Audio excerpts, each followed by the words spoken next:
adalah gembalaku, takkan kekurangan aku. Ia membaringkan aku di padang berumput hijau. Selamat pagi saudara-saudari yang terkasih. Hari ini Minggu 4 Desember 2022, hari Minggu Advent yang kedua. Pada hari Minggu Advent yang kedua ini, kita akan ditampilkan seorang tokoh, yaitu Yohanes Pembaptis, yang mempunyai tugas khusus meluruskan jalan bagi kedatangan Tuhan, yang membantu kita dalam menghidupi masa Advent ini, untuk meluruskan hati kita supaya relasi kita dengan Allah dan sesama lebih lancar. Marilah kita berdoa. Allah yang Maha Kuasa dan Maha Rahim, janganlah Engkau biarkan kesibukan duniawi menghalangi langkah kami menyongsong putra-Mu. Semoga berkat bimbingan-Mu yang bijaksana, kami dipersatukan dengan Yesus Kristus, putra-Mu yang hidup dan berkuasa, bersama Dikau dalam persatuan dengan Roh Kudus, Allah sepanjang segala masa. Amin. Tuhan bersamamu. Inilah Injil suci menurut Matius. Sekali peristiwa tampillah Yohanes Pembaptis di padang gurun Yudea dan berseru, "Bertobatlah sebab kerajaan surga sudah dekat." Sesungguhnya dialah yang dimaksud Nabi Yesaya ketika nabi itu berkata, "Ada suara orang yang berseru-seru di padang gurun, persiapkanlah jalan untuk Tuhan, luruskanlah jalan baginya." Yohanes itu memakai jubah bulu unta dan ikat pinggang kulit. Makanannya belalang dan madu hutan. Maka datanglah kepadamu penduduk dari Yerusalem dan seluruh Yudea, dari seluruh daerah sekitar Yordan, dan sambil mengakui dosanya, mereka dibaptis oleh Yohanes di sungai Yordan. Tetapi waktu melihat banyak orang Farisi dan orang Saduki datang dibaptis, berkatalah Yohanes Pembaptis kepada mereka, "Hai kamu keturunan ular beludak, siapakah yang mengatakan kepada kamu bahwa kamu dapat lolos dari murka yang akan datang? Maka hasilkanlah buah yang sesuai dengan pertobatan. Dan janganlah mengira bahwa kamu dapat berkata dalam hatimu, 'Kami adalah anak Abraham.'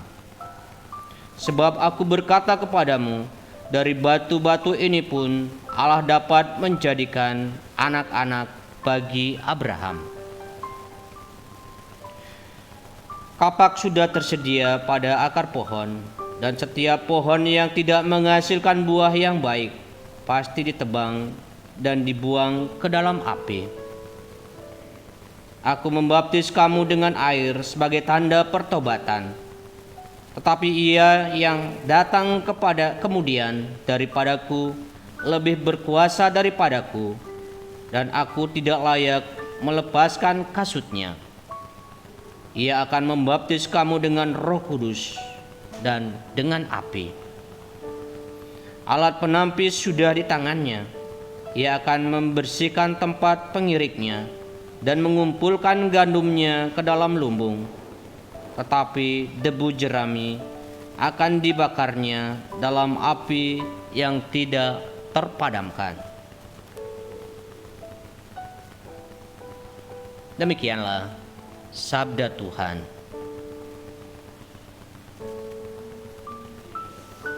Saudara-saudari yang terkasih, dengan munculnya Yohanes Pembaptis menandakan kedatangan kerajaan Allah sudah dekat.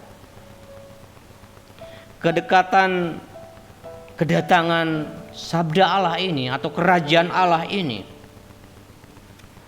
dipersiapkan oleh Yohanes Pembaptis. Untuk apa? Justru pembaptisan yang diperkenalkan adalah pembaptisan pertobatan. Pertobatan sendiri berarti perubahan. Perubahan tentu yang kita bicarakan adalah perubahan hidup kita ke arah yang jauh lebih baik. Pertobatan yang dimaksud adalah pertobatan yang mengarahkan relasi kita baik kepada Allah maupun kepada sesama dalam pembangunan sebagai anak-anak Allah dalam persaudaraan sejati. Jelas bahwa masa Advent ini adalah masa untuk bertobat, untuk hidup semakin lebih baik dari kemarin.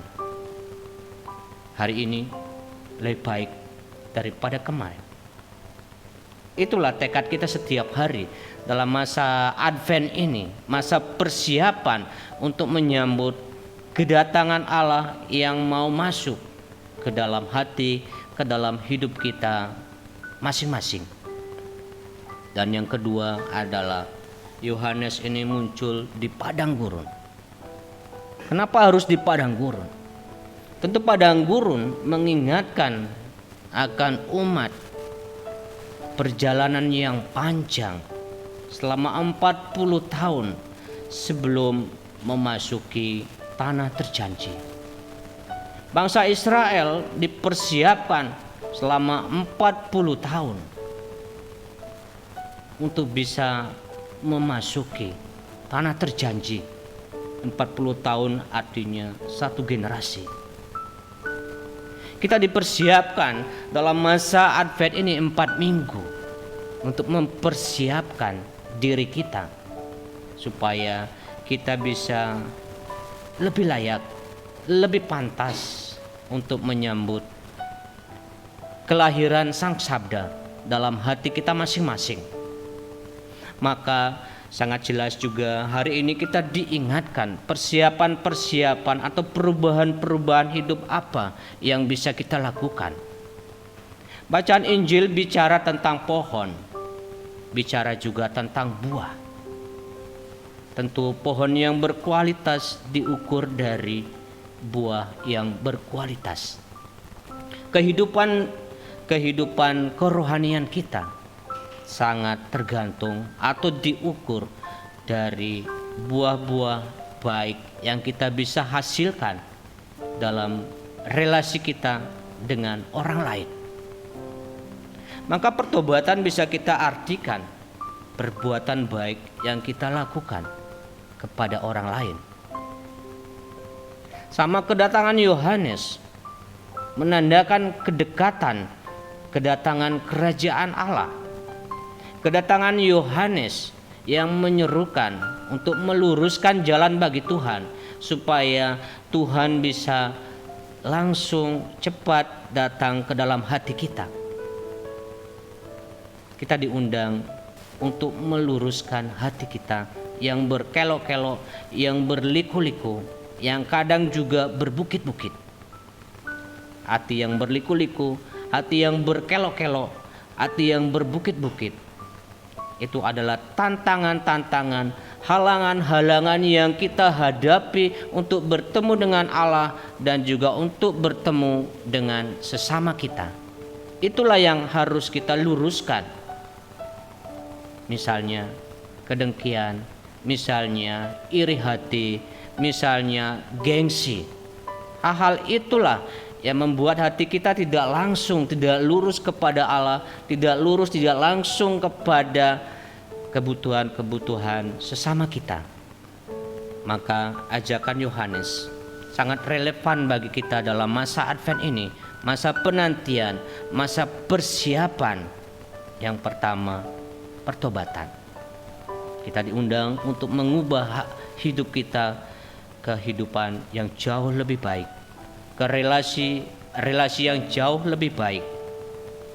Tentu kita mohon kepada Tuhan semoga kita dikuatkan pandangan, pikiran, perkataan, dan tingkah laku kita semakin diarahkan ke perbuatan yang lebih baik. Dan yang kedua, tentu kita masa persiapan, masa padang gurun ini kita gunakan untuk membersihkan hati kita supaya Tuhan nanti bisa layak tinggal berdiam dalam hati kita, sabda Allah yang lahir dalam hati kita. Maka pada kesempatan hari ini kita juga mohon kepada Tuhan semoga pada Minggu Advent yang kedua ini kita mampu untuk memiliki relasi yang lebih lurus, yang lebih cepat, tanpa embel-embel, yang tulus, baik relasi kepada Tuhan, terutama relasi kita kepada sesama. Semoga Tuhan memberkati.